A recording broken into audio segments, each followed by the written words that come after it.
One last day, Thomas, and then there was one, or just one more pin, Rodney. Yep. Do you remember those old Miller Lite commercials? It's been a few years. Well, yeah, a few is putting it mildly. I think you could probably put decades behind if replace years. It's definitely, but those were always some of my favorite commercials, those Miller Lite commercials. And the Glorious Goodwood, the way we're going, is quickly becoming one of my favorite places to do some handicapping because we're 4 days in and we're doing all right. Yeah, we started out with a 2 mile and 5 furlong race today and ended with a 5 furlong race. It's quite a difference. And we had that Rickachickiboni, both of us, whatever its name was, we both had him on top in our highlighted picks. And then you had tell us a little bit about the bomb that you had today. I'd have to pull up the thing, but it was one of the big field races, one of the handicaps. And it tends to favor inside horses.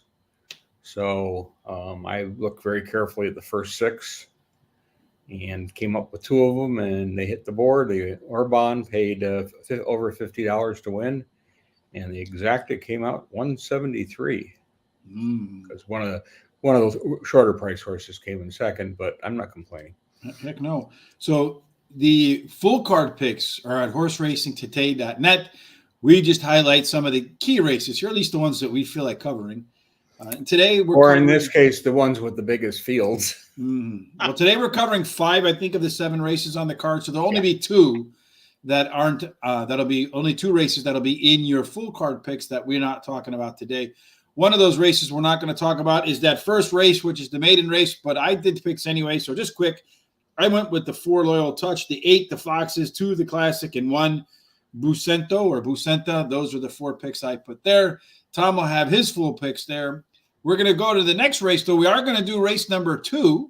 Race 2 is the Coral Stewards Sprint Handicap. This one is 6 furlongs long. And again, Thomas, Well, we should point out this is the consolation race. This is not the main Stewart Cup. The Stewart Cup is the highlight of the meet. Big dollar handicap for Class 2 types or less. So this has got a smaller field, only 12 horses. The other one has 28 horses, so it's a little bit of a difference. And this one starts at 8:40 a.m. Eastern. Again, looking one last day at our Glorious Goodwood track map, you'll see that the 6 furlong starts over here, down that straightaway to bring that race home. And it looks like the footing is still expected to be good to firm in those 6 furlong sprints. Tom, probably just the best horse wins. But I think you said the other day down the middle wasn't really working. How did it look today? Well, today we had a mixture. The 5 furlong race, they went down the stand side, and in the other race, they went down the far side. And the winners came out. One winner came up the rail, and the other one came up from the outside in the mid pack to win. So it looks like we got a mix. If there's any bias, I can't really detect it from today's racing. So who do you think the bias favors to winning? Well, I'm going to take number 8, Many A Star. It's my top choice. It's 22 starts, 3 wins, 3 seconds, and 5 thirds.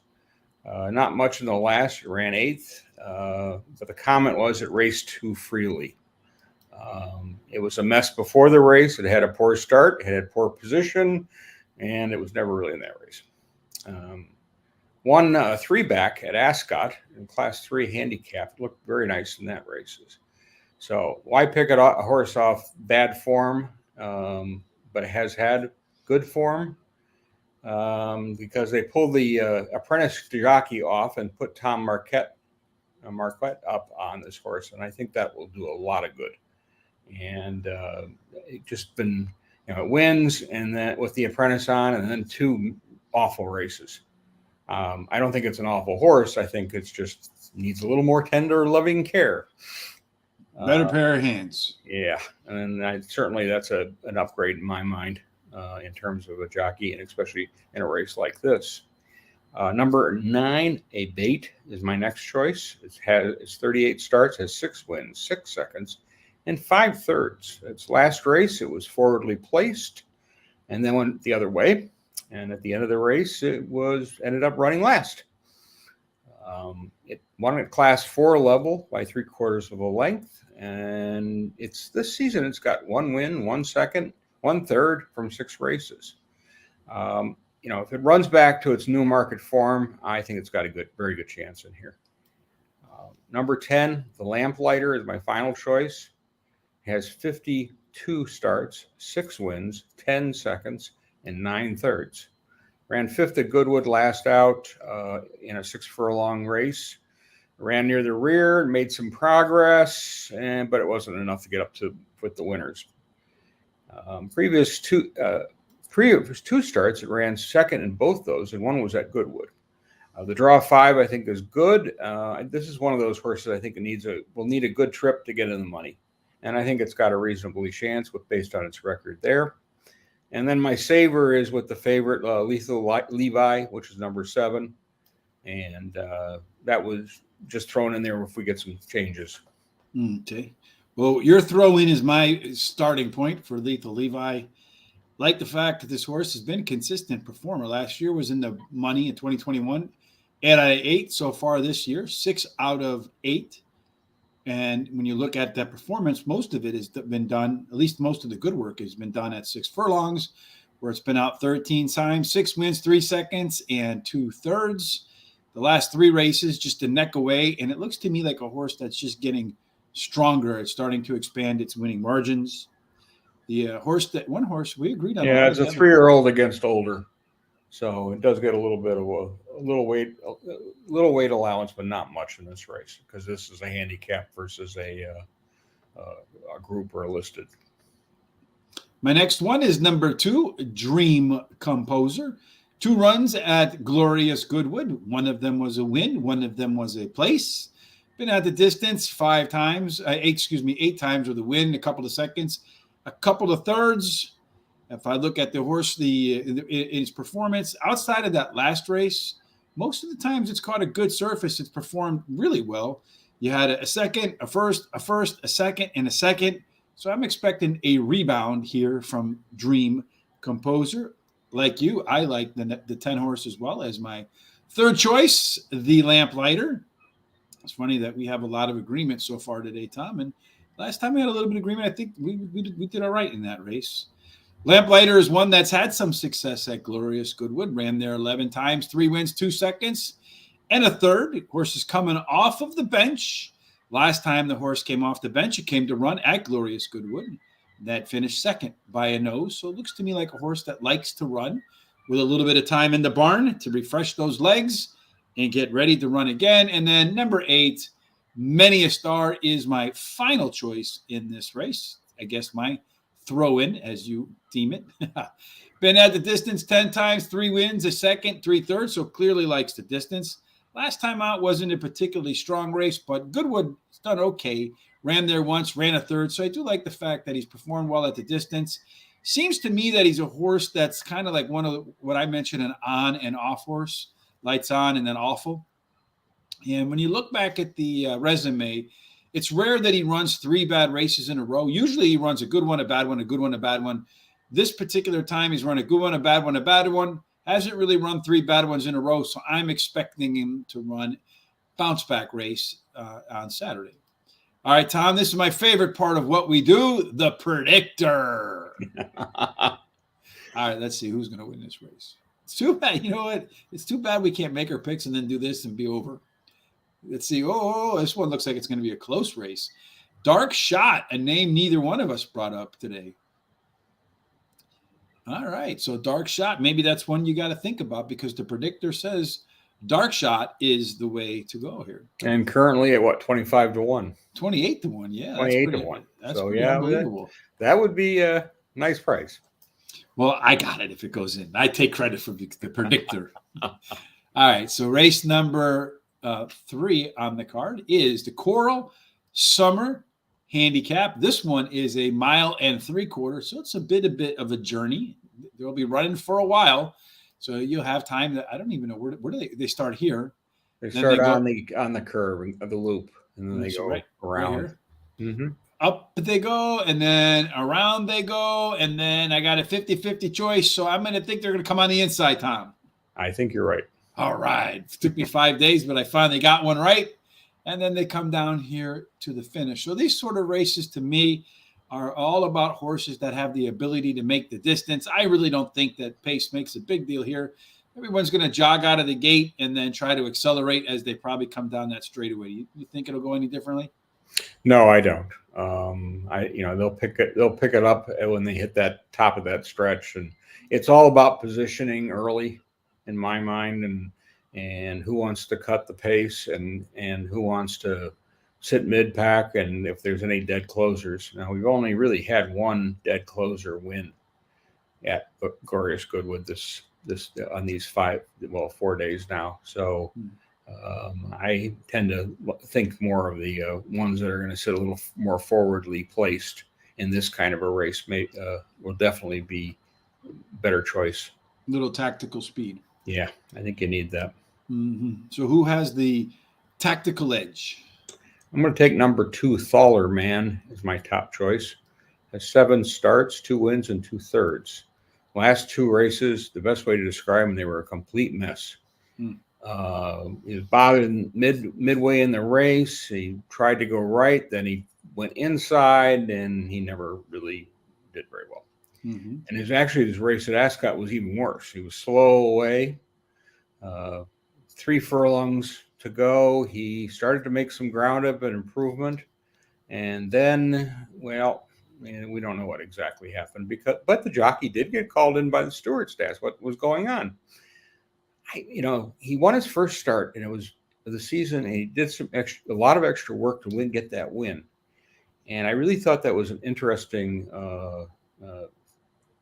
move with that horse. And the other 2 are just, racing luck is the best way to describe it, because they were just a mess.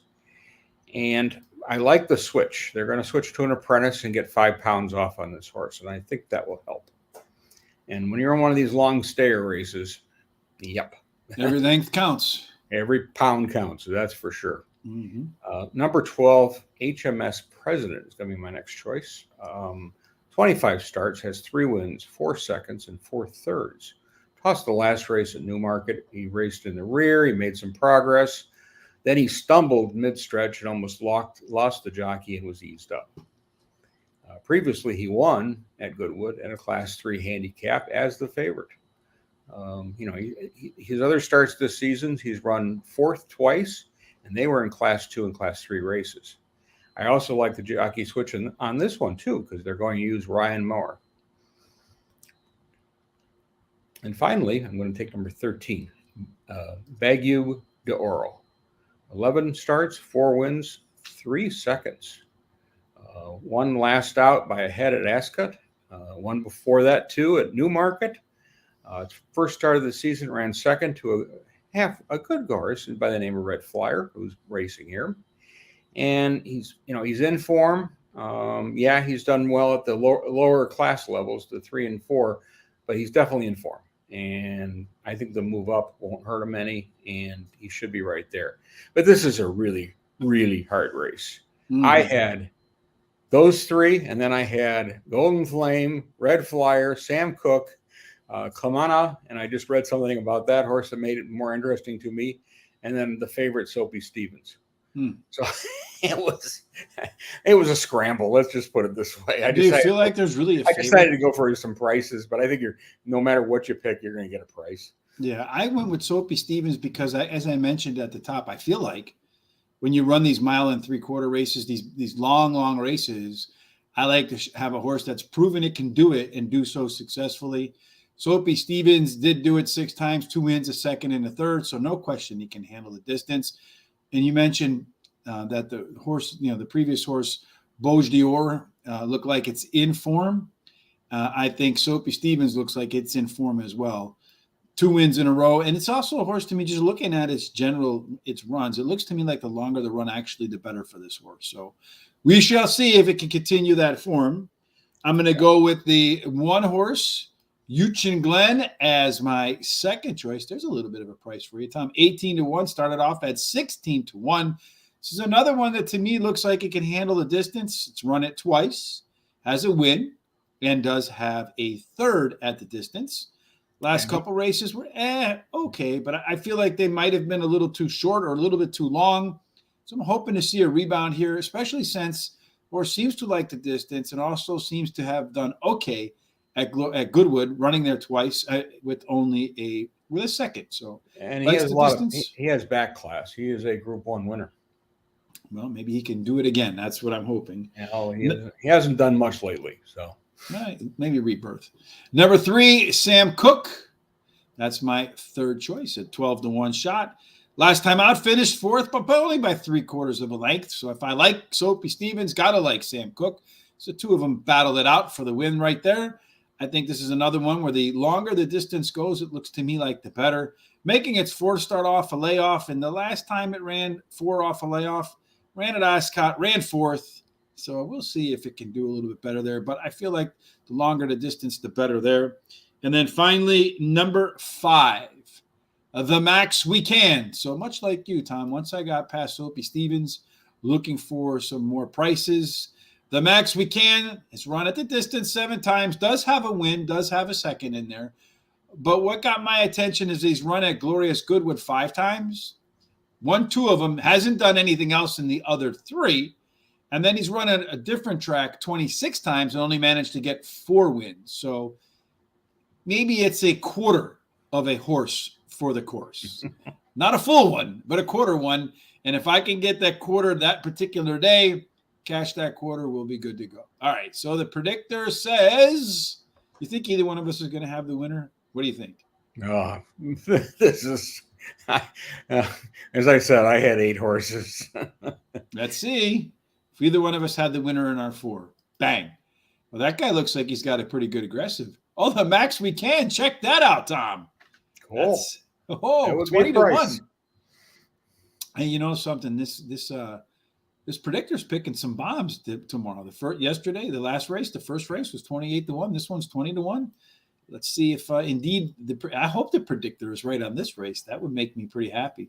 Speaking of predictions, we're working with our good friend over there, Picks with the Professor. Too many P's for me to try to say that 10 times too fast. He played the Cubs yesterday. I probably would have faded the Cubs because I'm from Chicago, and I know that even if they have an advantage, they don't have an advantage. But he's a statistics professor. I'm not. You give me a statistics book, I'm all right with it, but I'm certainly not professor material. Tonight, he has the Cleveland Guardians, the new Guardians. Says the Models does not have a lot of faith in this Ray team. Sending Jeffrey Spring to the mound doesn't really give them much of a boost. In general, these teams are probably fairly similar, but I give the Guardians a slight edge and then a massive bump given that they have Bieber on the mound tonight. Not Justin Bieber, but what was his name? Shane Bieber, I think. He's a really good picture for sure. The wrong team is favored in this one as the Guardians win the game on the series at the Trop. So there you have it. You can get every single day the Picks with the Professor's play of the day over at the Picks with the Professor. You can see there's a link here on YouTube and on Facebook for the play of the day, as well as a link directly to today's YouTube show. So not only can you see the Guardians pick, the play of the day, but you can see every single pick for today and every single day that the Major League Baseball season goes on. So make sure you head on over there. Make sure you go in the comment section and tell them that horseracingtoday.net sent you. All right, Tom. So we got that out of the way. I felt like that was a good read right there, Tom. Even though I'm not reading, I'm just flying on the seat of my pants. Your seat of our pants are working just fine. Yeah, that's how we always do it. I never script anything. It just open my mouth and see what comes out. It's a beautiful, beautiful way to go about things. All right, so the next race is race number 4. Again, 1.75 miles. This one is the Qatar Lillie Langtry Stakes, Group 2, fillies and mares, 3 years old and up. And once again, we see 1.75 miles starts here. They go up and around. And just in case I was wrong last time, Tom, going on the inside, I get a chance to go the other way. So one of the two I'm going to be right, and they're going to come down this lane, bring it home for the win there. And again, it looks to us like horses, probably because of the footing, I would say, Tom. Don't necessarily want to be in the back. Tactical speed is what we're looking for in these longer races. This field, is this the big field, Tom, or no? No. No, this is the smallest field of the races we're doing. It's the next two that they just went crazy with the horses. Like, okay, only a couple races left. Let's load them up. All right, how do you see this one playing out? I'm going to take the horse that's coming off a layoff, and that's number 6. Yes. Has 6 Yes. starts, 3 wins, and a third. Last season, at the end of the season, tried Group 1 company at Perry Longchamp. It didn't do much, and I don't think it liked that very soft going because on firm courses, it ran third in a Group 2 race at Doncaster. It won and had a nice win at Chester on a listed race. And this is a horse that likes distance, and this really suits it. I think it's an interesting spot to be putting this horse into for his debut for the season. And I just think there may be something up, and that's why I'm going to take it. Number 4, Urban Artist is my next choice. 18 starts, 5 wins, 4 seconds, and a third. But this is a horse that runs on does fences too. And over the national fences, it has 4 starts and 2 wins. Well, those are long races. And then in the flats racing, it has 11 starts, 3 wins, 4 seconds, and 1/3. So I don't think distance is an issue at all. Do you? No, that's a lot of utility for that horse too. He can jump over things, and if he needs to, he can jump over something on the way to the finish line. Absolutely. I mean, his first start of the season, he ran second in a Group 3, going 1.5 miles. The second was then he ran at the 1.5 mile furlong race at Royal Ascot and ran 6th. That was a Class 2 race. And, was that a little over what it could handle? Maybe for a flat race, maybe not for a jump race. I don't know.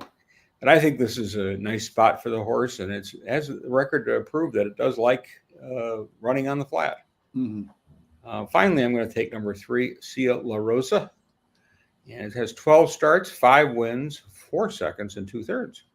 2 races this season. It was second last out and has a win as the favorite. It's a very consistent horse, too, as you can see by its record. It, only once out of the money. And that was his first start. I think it's going to be a big favorite. But I think it can be beaten too. I'm going to go with Emily Dickinson. Third start off of a layoff, ran the distance to start the series of this 3-race cycle. It's the only time it ran 1.75 miles. Finished second by a head, always well backed by the bettors, the punters, except for in its first race.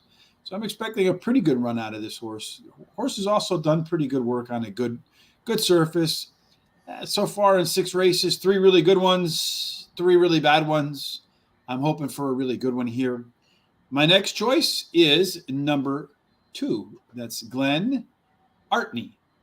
That's my second choice. Glen Artney is a horse that's making its 4th start off a layoff, and it's just trending in the right direction, in my opinion. You see the horse getting better and better and better. Did run 1.75 miles a couple of races back. Finished 3rd, but only by 1.25 lengths to one of the horses that you mentioned, Urban Artist. I feel like this horse is trending in the right direction. Will continue to improve in getting a little bit of extra distance from that 1.5 miles last out. Could be beneficial. I like Cia La Rosa, as you do too, Tom, as my 3rd selection. I do agree with you. This horse is likely to be the betting favorite. Really consistent last year in the money. 7 out of 7 so far in 2022. In the money 2 out of 2. Ran on turf 8 times, 4 wins, 3 seconds, and a third. Horse clearly likes to run on the grass. Clearly in good form over the last couple of years. But 3-2, so I hopefully going to try to beat that one. And then as you have Urban Artist as your 4th, as one of your picks, is my 4th pick as well. The horse has run at the distance 3 times, collected a couple of seconds. Also like the fact that he's been over the Goodwood course twice, capturing a win and a place. So likes the distance, likes the track. I really like that sort of angle on horses. Especially, I like the horse for the course and the horse for the distance, especially these longer races. All right. I almost forgot, Tom. Well, again, we're not used to handicapping a lot of these longer type races. They just don't run that many of them in this country. And that makes, if they do, like they're the 3-turn races at Saratoga as an example. And we'll have one of those this Sunday. 3 turns.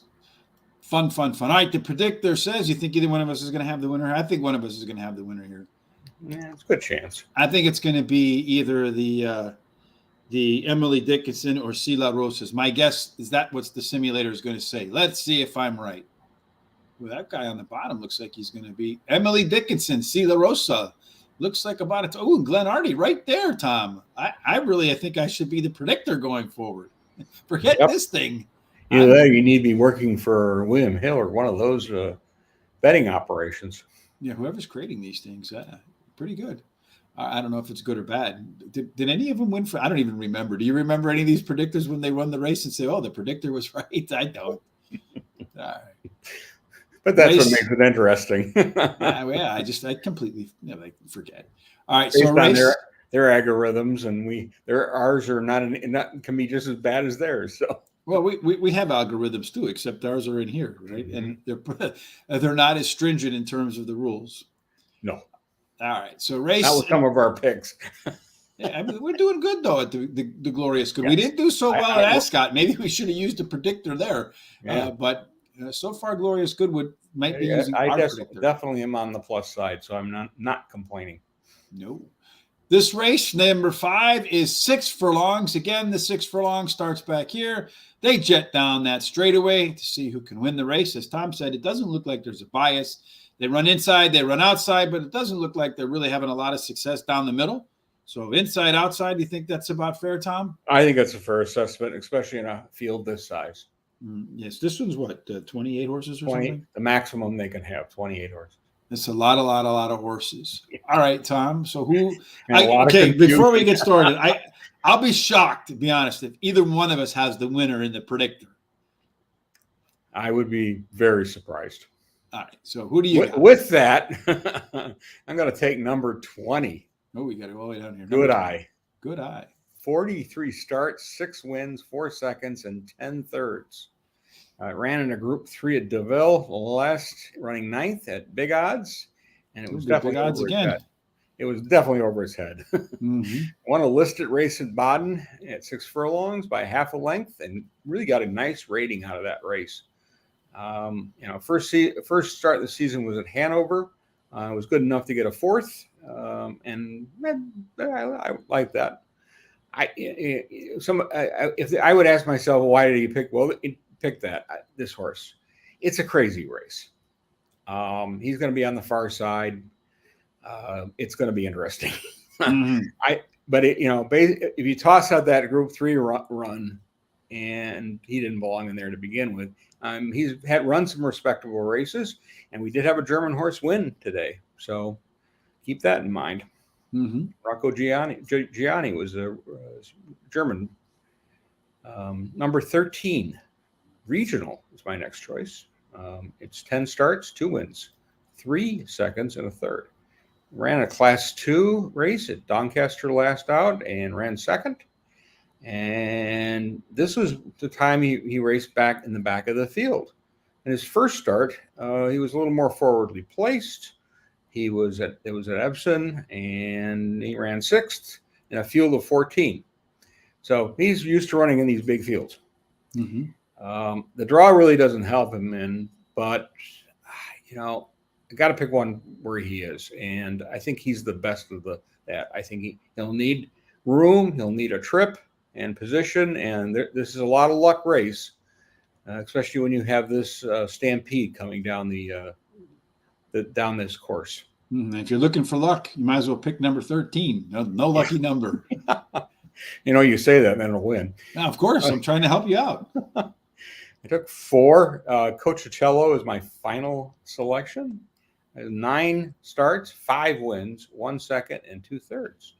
It won its last race at Deauville, but this was in December of 2021, and it was the favorite there. They had a change of trainers, so somebody bought this horse and brought it over here, and they must have been targeting this race because they haven't started it. So he runs very strongly fresh off layoffs. He's got 3 wins and a third, and his winning distances have been a little longer than 6 furlongs. It's 6.5 and 7 furlongs. So I'm going to take for a little bit for odds and a little bit because he does like to run fresh. Mm-hmm. And with that saying that, I had, again, 3 more horses that I considered. Number 12, Popmaster. Number 5, Mr. Wagyu. And number 17, Inverter Park as my other choices. But I have to stick with 3, and that's what I did. Well, you can go with 4. I don't care. I mean, that's what I do. In this size of race, yeah. Well, what's funny about that is you just picked 6 horses. And I'm about to lay out my 4. You know how many we agree on? 4. No. None? 0. Well, in 28 horse field, I'm not surprised. I guess I couldn't be. I'm going to start with number 8, Comanche Falls. Comanche Falls has run at this distance 6 furlongs, 19 times, collected 8 wins. Ran 1 time at Goodwood, collected a win in that race. 20-1 for a horse that's won basically half of its races at the distance, and 20-1 for a horse that's 1 for 1. Last time up, tossed its rider, so you got to throw that race out. The race before that, 13th by 11. So this is, again, one of those horses that tends to throw some clunkers in there, but not a lot in a row. So it's gambler's fallacy, ready to turn it around. Do, as they say. Number 3, the Great Ambassador, is my second choice. Looking at the Great Ambassador, making its 3rd start off a layoff. The last time the horse made a 3rd start off a layoff, found the winner's circle. I do like the fact that this horse has been running in G3s and G1s last time out. Finished 7th by 3 and 3.25 lengths, but did run at Goodwood twice already. Collected 3. Ran twice and collected 3. Got itself a pair of thirds. Also pretty sturdy at the distance too. 7 times out, 2 wins, a 2nd and 2 thirds. My next choice in here is number 1, Chill, 11-1, Harry Davis and Andrew Balding. Chill, making its 2nd start off a layoff.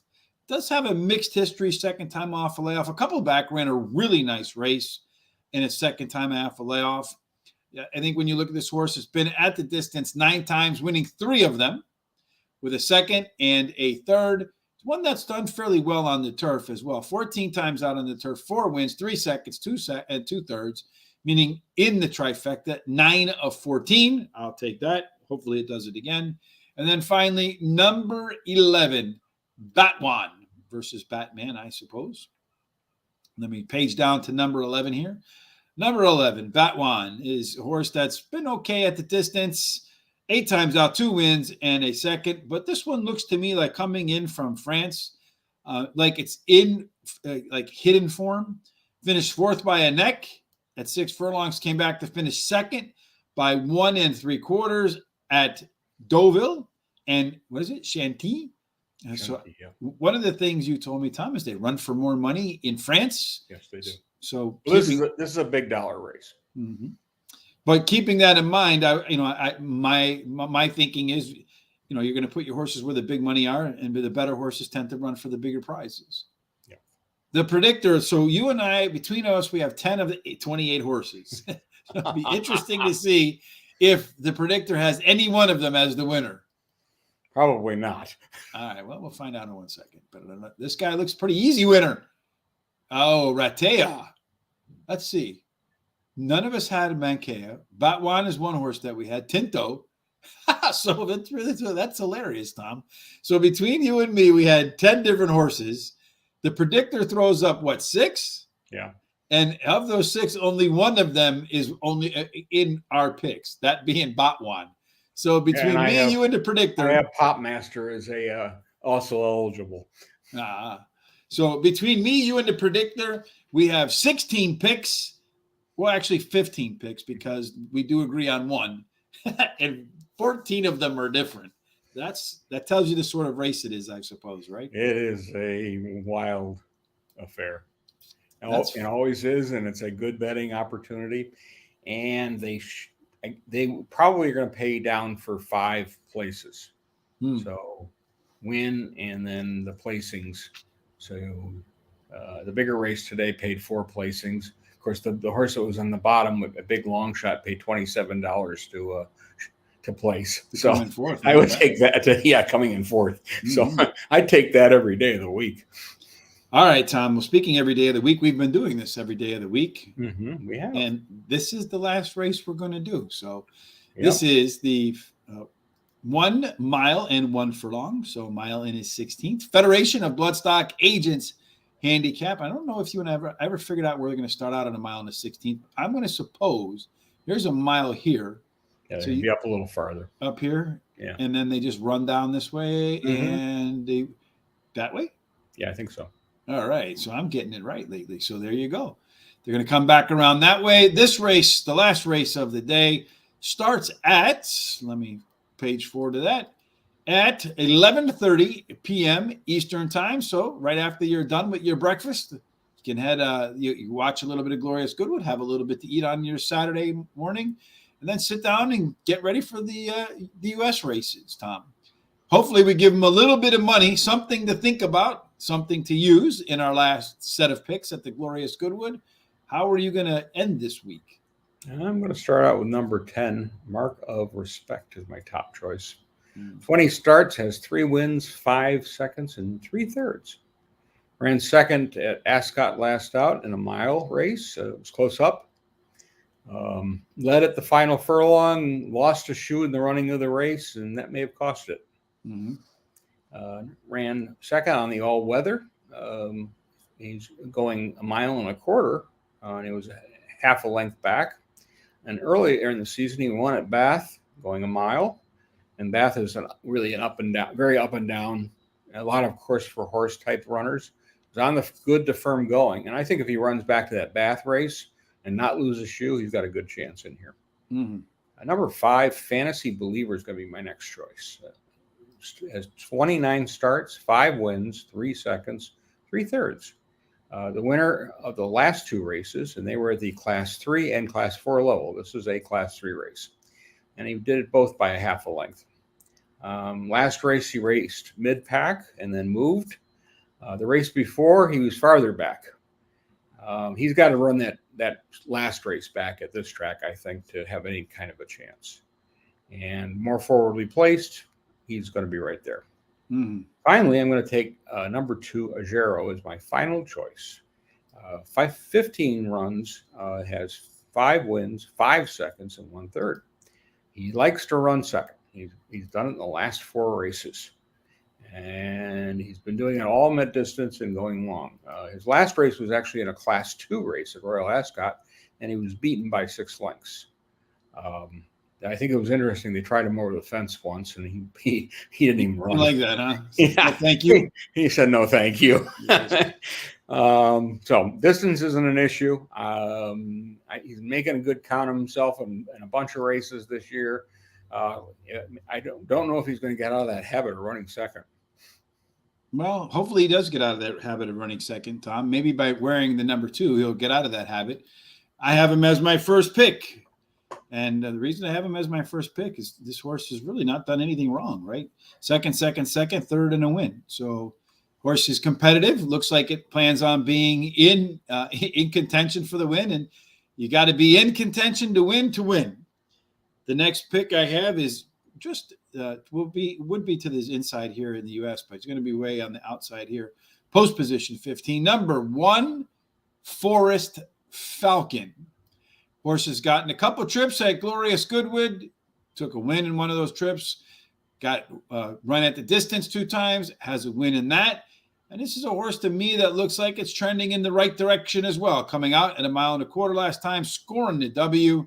So I think you're going to see another improved performance out of the Forest Falcon. I like you, the monkeys. It's not fantasy, it's Daydream Believer, but you know what? We'll pretend it's a monkey song for today. Forest Fantasy Believer. Horse has won 2 races in a row, Tom. Been at Glorious Goodwood 3 times, yet to win there, but still has a second and a third. Been pretty consistent, too, on the turf. The horse has been able to run on multiple distance, but I do like the fact that the horse has got some black type behind it versus some of these in other races. And then finally, my last pick of the day and of the week, going all the way out to number 18, 1818. So it's a little bit of a numerology right there. Rainbow Colors going to wrap up the show for the week with the picks. I like Rainbow Colors because I got to scroll up to that part of the page. It's another horse that's really not done anything wrong. Last time out, Glorious Goodwood, second by 1.5 lengths. Last couple of races, a second, a win, and a win. So I like the fact that this horse is in good form. And when you look at most of its good footing races, has performed fairly well. So I'm going to go 2-1-5-8 to close out the week at Glorious Goodwood. And one last time, Thomas, I wish they had this for us here too, the predictor. That would be pretty cool. Maybe we should make one. We could get somebody to program it. I guess we could. And here we go. Come up with some very strange algorithms. Wow, that's going to be very La Maquina. Neither one of us had that horse there. Nope. So fantasy believers in there. Mark our respect. But this, according to this, is going to be a really close race, right? Yeah, that's what it looks like. Going to be a pretty close race. All right, Tom. What did you think about this week? It's been profitable. It's been challenging too, especially when you get these large fields. And we've had some really good racing, and of course we saw one of the best, probably the best racehorse in the world right now, Baid, doing his thing again, and he didn't look like he was even really putting up a sweat. So, and we'll see where he heads for next, because it'll be interesting to see if they stretch him out to 1.25 miles. Any sense of what you have on tap for next Friday when we return to our normal schedule for foreign Fridays? Well, we have 2 opportunities here. One is the Sugar Cup races, which are Europe against England type, jockey type races. They're at Ascot. And then we also have some decent racing from the Curragh to look at. And we also should point out that on Saturday and Sunday at Saratoga are the continuation of those international racing turf races, where we draw a lot of international races. Last year run by State of Rest and the male side. So that's on Saturday. The male one is for 3-year-olds, and the female one is on Sunday for 3-year-olds. And I expect to see some foreign entries in that. I would be very surprised if we don't get them. Well, to get a kind of a beat on what might be happening at Saratoga this weekend, I know they're at the track. Chris P and Eddie C will be back with their spot plays tomorrow morning, 9 a.m. I think they might actually go live from the spa, so you want to definitely check that out. They'll be in their pants and their button-down shirts, baby, because that's the dress code there at Saratoga. So make sure you collared shirt, yeah, the collared shirt. So make sure you tune in for that. The easiest way to make sure you don't miss Chris P and Eddie C spot plays or anything that we do while you're here at YouTube, please hit the subscribe button, the bell. Follow us on Facebook, Twitter, and Instagram at Horse Race, the number 2 and day. Please give us thumbs up. Help us with our ratios at Facebook and on YouTube, and tell your friends about us. That's a great way for us to get the word of mouth out there. All right, Tom, it's definitely been a fun week. Been a long week. Been a profitable week. I think that's fun, profitable. That's what you're looking for. And we'll see if we get some more bombs tomorrow. Any final thoughts before we wrap up this for the weekend? Good luck in those big fields. If you're going to play these, I'm going to certainly get an opportunity to take a look and see what I can find, and also listen to some of the commentary. And I've got a couple other podcasts to listen to that are from over on the other side of the world, and see what their thinking is on some of these races. On the other side is the pond, as they say. Yep. Yes, and I will recap along with all of Tom's picks over at horseracingtoday.net. Be up sometime tonight, definitely up tomorrow morning, but before the racing starts tomorrow. It'll also include in there a free pass performance, so you want to check that out. Those 28 races, those 28 horse races, it's kind of fun to just kind of go through the numbers, look at it, see what you'd like as well. Maybe it confirms what Tom and I have to say. Maybe you think something completely different. Between Tom and I and the predictor, 15 horses, we only agreed on 1. So maybe you might want to look at those other 13. That might be where you find the winner. Yeah, it's very likely. It's certainly a challenging race, and it is every year. it is a challenging race No, because hopefully these are one of all it's positive. handicap level horses that are in that, that class 2, class 3, class 4 type of level, and any one of them can pop at any time. Hopefully some of the ones we have pop. All right, Tom, it's been my pleasure, as always, to work with you this week on these foreign races for us. We hope that no matter what you do tonight, no matter what you do tomorrow with Glorious Goodwood on the weekend at Saratoga Del Mar or wherever it is that you play, we hope that all of your picks and your days end up in our favorite place, and that is the winner's circle. Indeed. Thank you for joining us, and have a great evening.